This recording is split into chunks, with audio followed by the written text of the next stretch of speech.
मौनी अमावस्या 18 जनवरी। मौन रहकर सुने अपनी गूंज। यौगिक परंपरा में कई अवसरों पर मौन धारण किया जाता है। इनमें से एक है मौनी अमावस्या। मौन का अभ्यास करने और मौन होने में अंतर है। अस्तित्व की हर वो चीज जिसको पांचों इंद्रियों से महसूस किया जा सके, वो दरअसल ध्वनि की एक गूंज है।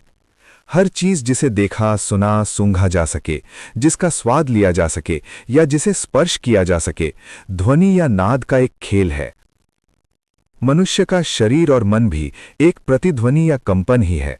लेकिन शरीर और मन अपने आप में सब कुछ नहीं है। वे तो बस एक बड़ी संभावना की ऊपरी परत भर हैं।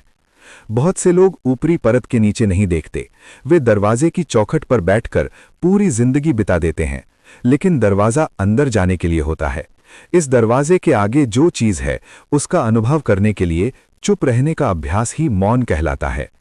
अंग्रेजी शब्द साइलेंस बहुत कुछ नहीं बता पाता है। संस्कृत में मौन और निःशब्द दो महत्वपूर्ण शब्द हैं। मौन का अर्थ आम भाषा में चुप रहना होता है, यानी आप कुछ बोलते नहीं हैं।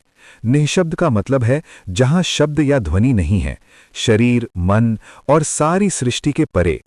ध्वनि के परे का मतलब ध्वनि की गैर मौजूदगी नहीं, बल्कि ध्वनि से आगे जाना है। ध्वनि सतह पर होती है, मौन अंतरतम में होता है। अंतरतम में ध्वनि बिल्कुल नहीं होती है। ध्वनि की अनुपस्थिति का मतलब कंपन और गूंज, जीवन और मृत्यु, यानी पूरी सृष्टि की अनुपस्थिति। अनुभव में सृष्टि के अनुपस्थित होने का मतलब है सृष्टि के स्रोत की व्यापक मौजूदगी की ओर बढ़ना। ऐसा स्थान जो सृष्टि के परे हो, ऐसा आयाम जो जीवन और मृत्यु के परे हो, मौन या निःशब्द कहलाता है। मौन का अभ्यास करने और मौन होने में अंतर है। अगर आप किसी चीज का अभ्यास कर रहे हैं तो निश्चित रूप से आप वो नहीं हैं। अगर आप पूरी जागरूकता के साथ मौन में प्रवेश करने की चेष्टा करते हैं तो आपके मौन होने की संभावना बनती है।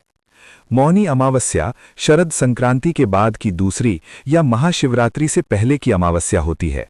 ये बात हमारे देश के किसान भी जानते हैं कि अमावस्या के दौरान बीजों का अंकुरण और पौधों का विकास मंद हो जाता है।